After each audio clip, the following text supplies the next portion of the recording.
할렐루야. 오늘은 에스라 10장 1절에 4절 말씀으로 최고의 기술이라는 제목으로 하나님의 말씀을 전하겠습니다. 사람들은 누구나 더 아름다운 사람, 더 선한 사람, 더 훌륭한 인격의 사람으로 변화되기를 원하는 줄 믿습니다. 우리 삶의 변화와 성숙은 어떻게 일어나는가? 오늘날 4차 산업혁명 시대 아닙니까? 이 세상에 기술이 아주 많죠. 우주공학, 생명공학, 유전공학, 로봇, IT 산업, AI, 인공지능, 무수한 기술들이 있습니다. 이 기술 중에 기술, 가장 최고의 기술은 무엇이겠습니까? 사람을 변화시키는 기술입니다. 할렐루야. 사람을 변화시키는 기술, 수많은 기술들 중에서 가장 가치 있는 기술이고 또 가장 어려운 기술 아닙니까? 사람이 단번에 그 술 중독에서, 알코올 중독에서 술을 끊고 또 담배 골주가 담배를 끊고 게임을 끊고 새 사람으로 이렇게 변화되는 기술, 그 마법사 같은 기술, 다른 사람들을 마음대로 다룰 수 있는 기술이 있다면 얼마나 좋겠습니까? 할렐루야. 그런 좋은 기술자 되기를 축원합니다. 모든 인간은 본질적으로 자유의지를 가지고 있습니다. 하나님께서 인간을 창조하실 때 자유의지를 주시잖아요. 자유의지는 인간 창조 본질입니다. 인간 창조 본질로서 자유의지는 다른 사람이 침범할 수 없죠. 그러니까 다른 사람의 마음 자체를 우리가 마음대로 조종할 수 없다는 거죠. 창조적 본질에 속한 것이기 때문에 창조주 하나님조차도 인간 그 마음 자유의지를 침범해서 그 자유의지를 마음대로 고칠 수 있다고 한다면 만약에 어찌 됩니까? 그 자유의지가 없는 로봇이나 다름없는 존재가 되고 말 것이기 때문이죠. 그렇지 않습니까? 인간 자유의지는 인간 본질입니다. 인간 본질, 인간 창조 본질입니다. 결론적으로 인간의 자유의지 자체는 아무도 침범할 수 없는 불가침 영역입니다. 남의 그 아기 손에 있는 우유병을 못 빼앗아 가지고 막 울고 있는 어린 아이가 그 어린 아이를 있는데 그 어린 아이 때린다고 설득한다고 해가지고 잠시 물론 울음을 거치할 수 있을지 모르지만은 울고 안 울고는 그 아기 자유인 것입니다. 그 아기의 자유의지를 침범할 수 있는 것은 아닌 것이죠. 모든 인간은 각자의 고유 본질적 특성이 있고 자유의지가 있기 때문에 그 자유의지를 침범할 수 없습니다. 할렐루야. 하지만 사람은 또한 삶의 변화와 성숙을 경험함으로써 행복하고 성공하는 인생이 되기 때문에 잘못된 행동, 잘못된 생활을 하는 사람들을 변화시키고 더 성숙한 사람으로 만들어야 할 줄 믿습니다. 그게 뭡니까? 사람을 다루는 기술, 사람을 변화시키는 기술, 그게 처세술 아닙니까? 사람 움직이는 기술. 카네기는 이 처세술이라는 책에서 사람을 움직이고 변화시키는 제1의 법칙이 무엇인가? 이 세상 오직 한 가지밖에 없다고 했습니다. 그게 뭐냐면은 상대방 스스로가 그 하고 싶은 마음이 일어나게 하는 것이다. 그것이 사람을 움직이고 변화시키는 제1의 법칙이라는 것입니다. 그것이 최고의 비결이라는 것입니다. 사람 감정을 상해서는 그 사람을 변화시킬 수 없다는 것이죠. 솔직하고 정직하게 그 사람에게 칭찬과 감사를 표현하라고 합니다. 그 사람의 열렬한 욕구를 불러일으키라는 것이죠. 왜 그렇습니까? 자신의 신념이 확고한 사람은 어떤 경우에도 그 신념을 버리지 않기 때문이죠. 또 어느 누구도 마치 자기가 왕이나 된 것처럼 명령받기를 좋아하지 않기 때문입니다. 그러므로 절대로 상대방의 잘못을 지적하지 말라. 이런 내용의 책이 카네기 처세술인데 이 책은 성경 다음으로 가장 많이 팔린 책 중에 하나라고 하죠. 잘못을 지적하지 말라. 그렇죠. 이것저것 그 사람 잘못을 지적하면 지적한 대로 해서 그 사람 변화되는 것이 아니라 변화 성숙이 오는 게 아니에요. 그 사람 관계가 오히려 좋아지는 게 아니고 나빠지죠. 서로가 더 갈등이 생기는 거죠. 그런 줄 아는데도 이상하게도 사람들은 어떻게 합니까? 자꾸 지적하려 고치려고 하고 그러죠. 지적하면 지적할수록 더 문제가 커지고 그 사람 고집장이면 더 고집을 피우지 않습니까? 그 사람이 아주 교만한 사람이라면 더 그렇습니다. 잠언 9장 8, 9절에 거만한 자를 징계하는 자는 도리어 능력을 받고 악인을 책망하는 자는 도리어 흠을 잡히느니라. 거만한 자를 책망하지 말라. 그가 너를 미워할까 두려우니라. 교만할 수 있는 자리가 어디입니까? 하늘 아래 어디입니까? 왕의 자리입니까? 그러면 교만한 왕 같은 자를 어떻게 하면 변화시킬 수 있습니까? 잠언 21장 1절에 왕의 마음이 여호와의 손에 있으니 마치 보의 물과 같아서 그가 임의로 인도하시느니라. 사람의 그 마음에는 자유의지가 있는데 이 자유의지 자체를 침범할 수는 없지만은 그 자유의지를 상대방이 스스로 움직이도록 할 수 있는 그걸 할 수 있는 거죠. 그렇게 하는 데 있어서 그 어떤 방법, 어떤 사람들보다도 가장 잘할 수 있는 자 누굽니까? 오직 인간을 만드신 창조주 하나님밖에 없는 줄 믿습니다. 할렐루야. 인간 마음을 이렇게 변화시키는 그 자유의지 자체를 변화시키지 못하지만은 그러나 인간의 마음을 이렇게 변화시키는 건 인간이 아니라 인간을 만드신 하나님이죠. 잠언 21장 1절에 왕의 마음이 여호와의 손에 있음이 마치 보의 본물의 이 물과 같아서 본물 같아서 그가 임의로 마음대로 인도하시느니라. 이 세상에 절대 권력이 있는 왕이라 할지라도 그 절대 권력자 왕의 마음도 움직일 수 있는 자는 오직 여호와 하나님이시라는 것입니다. 할렐루야. 그래서 우리는 상대방, 문제가 있는 상대방을 뜯어고치고 정상적으로 더 성장하고 더 성숙한 사람이 되도록 그를 변화시키려면 어떻게 해야 됩니까? 우리는 먼저 하나님을 붙들어야 할 줄 믿습니다. 그 사람을 붙들지 말고 그 사람 따지고 그 사람 문제가 생기면 그 사람을 어떻게 하려고 인간의 노력을 하는 것이 아니라 오직 전능하신 하나님 붙잡아야 될 줄 믿습니다. 걱정하지 말고 기도하는 하나님께 기도하는 믿음의 사람이 되어야 할 줄로 믿습니다. 기도할 수 있는데 왜 걱정하십니까? 기도하면서 왜 염려하십니까? 이 에스라서의 그 주제가 뭡니까? 성전 재건입니다. 1장에서 6장은 성전, 건물 성전 회복, 재건축이 되는 거죠. 예배가 회복되고 7장부터 10장은 하나님과의 관계 회복입니다. 마음의 회복이고 삶의 회복입니다. 오늘 에스라서 10장 1절에 4절 본문 말씀은 어떤 내용입니까? 에스라가 하나님 성전 그 앞에 엎드려서 기도했습니다. 그것도 울며 기도하고 죄를 자복하며 기도했습니다.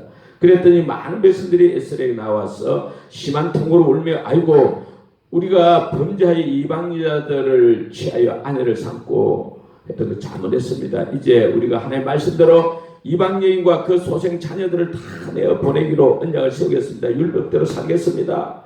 백성들이 회개하고 그러한 내용이 기록되어 있습니다. 도대체 무엇이 문제였습니까? 그 배경을 살펴보면 이스라엘 백성들이 하나님 앞에 범죄했잖아요. 그리고 바빌론 포로로 잡혀가서 하나님 그 약속대로 70년 바빌론 포로 생활하다가 또 하나님 은혜로 고레스 왕에 의해서 이렇게 70년 만에 예루살렘 이스라엘 땅으로 돌아왔어요. 그런데 성전 건축을 위해서 돌아온 성전 건축 계획대로 잘 되지 않았습니다. 중단되기도 하고 그랬는데 아무튼 20년 만에 즉 BC 516년에 다리오 왕 때 겨우 성전 재건을 완공했습니다. 그리고 지금 에스라는 BC 458년에 지금 그러니까 성전 재건한 후 58년이 지나서 그러니까 포로 귀환된 지 78년 지나서 대부분 그 1세대는 다 죽고 믿음 좋고 헌신적인 사람들 세월이 흐르다 보니 다 죽고 신앙도 삶도 연약해질 뿐 아니라 자녀들 교육도 잘 안 돼서 결국 신앙생활이 차츰차츰 좋아진 게 아니라 이전 세상적인 삶으로 돌아가고 있는 거죠. 세속화 문제가 있는 거죠. 그러한 시점에 에스라 이 제사장이 저기 바벨론 땅에서 이렇게 2차 교환이 있었잖아요. 예루살렘 돌아왔죠. 근데 에스라 제사장은 하나님의 감동을 받아서인지 이 7장 10절에 에스라 자신이 먼저 성경을 연구하고 준행하며 율례와 규례를 이스라엘에게 가르치기로 결심했다는 거예요. 에스라가 성경을 아주 많이 했던 것 같아요. 그래서 11절에 보면 여호와의 계명의 말씀과 이스라엘에게 주신 율례 학자 겸 제사장인 에스라로 되어 있고 12절에도 페르시아 왕 바사 왕 이 아닥사스다 왕도 에스라를 보고 뭐랍니까? 하늘의 하나님의 율법의 완전한 학사 겸 제사장 에스라고 21절에도 하늘의 하나님의 그 율법의 학사 겸 제사장 에스라 했습니다. 그렇게 하나님 말씀에 통달한 에스라가 이 고국 이스라엘 땅 예루살렘 와 보니까 그 전에 와 있던 이스라엘 사람들의 삶과 신앙이 형편없이 변질되어 있다는 것을 봤어요. 에스라 9장 1절부터 나오지 않습니까? 이스라엘 백성들이 그 가나안 사람, 이스라엘 땅의 그 원주민들이잖아요. 가나안 사람, 즉 헷사람, 브릿사람, 여부스 사람, 암몬 사람, 모압 사람, 애굽 사람, 아모리 사람의 가증한 일을 행하며 그들의 딸을 취하여 아내와 며느리를 삼고 있는 거예요. 거룩한 이스라엘 자손의 그 자손이 이제 이방 족속과 서로 이렇게 통혼함으로써 섞이게 됐다는 거죠. 특별히 이 방백들, 지도자들, 그 두목들이 앞장서서 죄를 짓고 있었던 것입니다. 하나님 말씀과 그리가 먼 생활이었죠. 하나님 말씀을 반영하는 것이었습니다. 그러한 모습을 보고 에스라가 기가 막혀가지고 자기 속옷도 막 찢고 건심하고 옷이 찢겨진 상태로 하나님께 기도하고 있었던 거죠. 에스라가 왜 그랬습니까? 다른 사람들은 아무렇지 않게 생각하고 지금 잘 살고 있는데 에스라는 유난히 뭐 소위 국제 결혼을 하는 이게 아니죠. 하나님 모르는 불신자들과 사는 이스라엘 사람들에 대해서 안타깝게 왜 생각했습니까? 왜 그렇게 생각했습니까? 에스라는 어떤 사람을 했어요? 에스라는 하나님의 율법에 통달한 사람입니까? 율법이 조리기는 행동은 하나님 앞에 범죄 아닙니까? 여호수아 23장 12절에서 쭉 보면 여호수아가 이 하나님 백성들이 출애굽 하나님 백성들이 이 가나안 땅 사람들하고 서로 혼인하고 서로 이렇게 교제하고 이렇게 살면 어디서 되느냐? 결국 그들이 너희에게 올무가 되고 덫이 되고 옆구리에 채찍이 되고 눈에 가시가 될 것이다. 그랬어요. 그리고 하나님께서 너희에게 주신 이 아름 땅에서 너희를 망하게 하실 것이다 했습니다. 신명기 7장 3절 4절을 보면 결국은 이방 하나님 믿지 않는 이방 나라 사람들하고 통을 하게 되면 결국 하나님을 떠나게 되고 우상 숭배하게 되기 때문에 망한다는 거죠. 에스라는 하나님의 말씀 성경을 연구했기 때문에 그걸 잘 알고 있는 거죠. 그래서 에스라는 이 이스라엘 백성들이 엄청난 잘못을 저지르고 있고 하나님 앞에서 큰 죄악을 범한 것을 알았어요. 그래서 이 망할 짓을 하고 범죄한 이 하나님의 백성들, 이스라엘 백성들을 변화시켜야 되잖아요. 그런데 이 율법의 이 대가 에스라가 율법에 부한 이스라엘에게 이 이스라엘 백성들이 어떻게 했습니까? 분노하지 않았어요. 화를 내지 않았습니다. 또 율법을 그들의 눈앞에 갖다 대고 이 어리석은 사람들아 제발 이 율법대로 살아라. 빨리 고쳐라. 이렇게 율법적으로 책망하지도 않았습니다. 만약에 에스라가 율법을 갖다 대고 이렇게 책망했다면 따지고 했다면 어떻게 했습니까? 그들의 죄를 그들이 무슨 됩니까? 마치 벌집을 그들여 놓은 것처럼 막 난리가 나겠죠. 빨리 고쳐야 할 문제고 이게 아주 중요한 문제잖아요. 에스라 마음이 조급하겠죠. 그런데 어떻게 다루어야 됩니까? 이런 문제. 범죄하는 이런 문제 어떻게 다뤄야 되겠습니까? 보통 세상 사람들은 문제가 있으면 문제 있는 그 사람에게 어떻게 합니까? 그 죄를 지적하고 율법적으로 책망하고 그 사람을 변화시키려고 하죠. 그 사람 자유의지가 뭐 어떻게 변화되길 바라죠. 그러나 에스라는 이 문제의 사람 찾아가 붙잡고 막 죄를 지적하고 책망하고 그렇게 해결하려고 하지 않았습니다. 또 뭐 그렇다고 카네기 처세술처럼 문제의 사람들의 장점들을 찾아 칭찬하지도 않고 인간적인 어떤 수단 방법으로 해결하려고 하지 않았습니다. 에스라는 오직 먼저 어떻게 했습니까? 하나님께 울며 눈물로 기도했습니다. 기도가 하나님의 방법입니다. 기도가 최고의 기술인 줄 믿습니다. 할렐루야. 이스라엘 백성들이 문제 좀 듣고 에스라가 어떻게 했습니까? 기도했다는 거죠. 그것도 뭐 그들 죄를 책망하기보다도 먼저 하나님 앞에서 자신이 죄인 명령하면서 자신의 죄악으로 동의하면서 울며 눈물로 간절히 죄를 자복하고 그렇게 해결이 됐잖아요. 사람을 다루는 최고의 기술은 뭐냐? 사람을 변화시키는 최고의 기술이 뭐냐?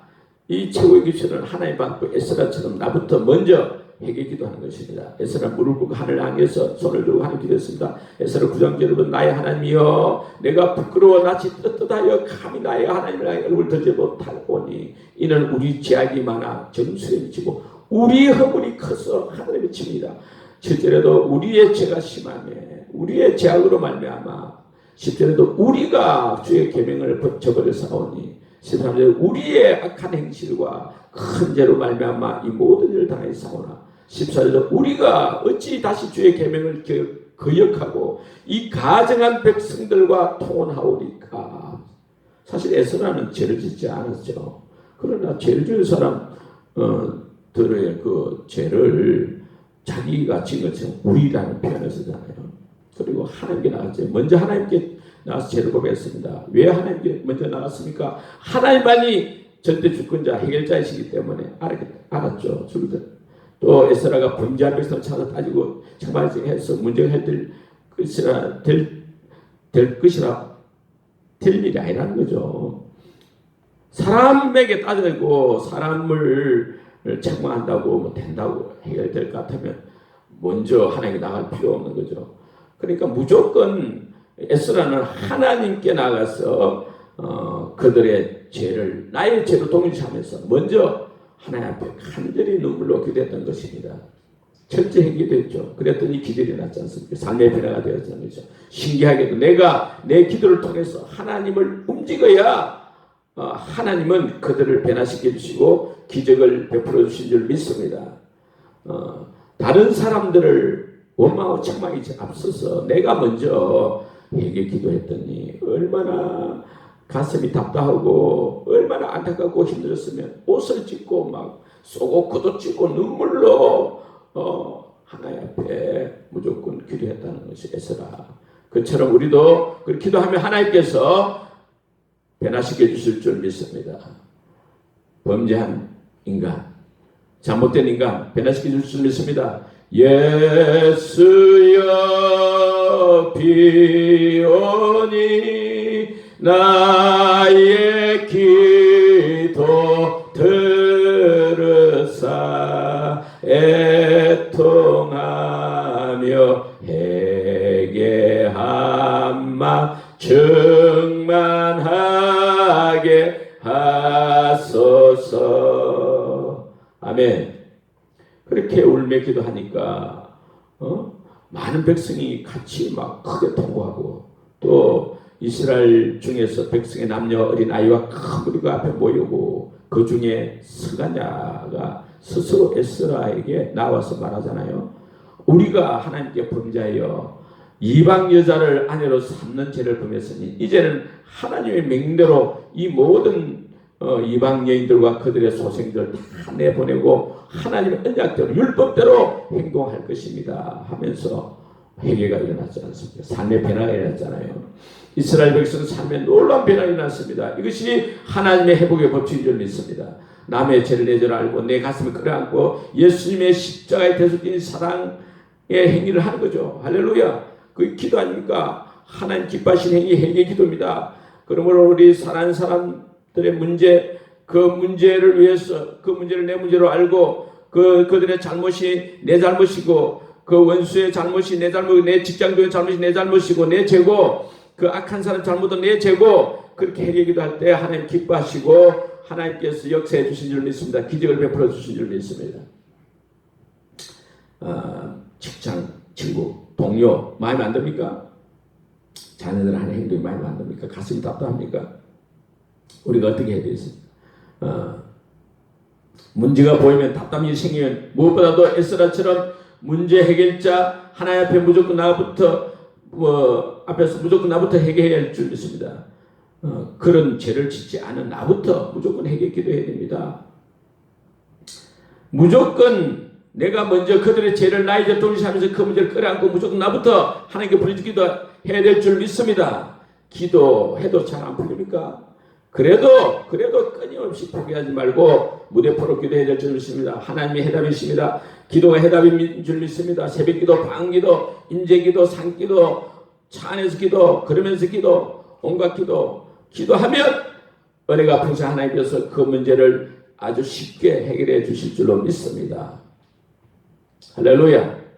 한 여인이 결혼해가지고 임신을 했는데 임신이 2개월째 남편이 갑자기 생각을 떠나버렸습니다. 그래서 외롭고 괴로운 시간을 보내다 어느 날 밤 길을 가는데 교회 십자가 갑자기 눈앞에 들어오는 거예요. 눈에 싹 들어오고요. 그래서 교회에 나아가기로 했어요.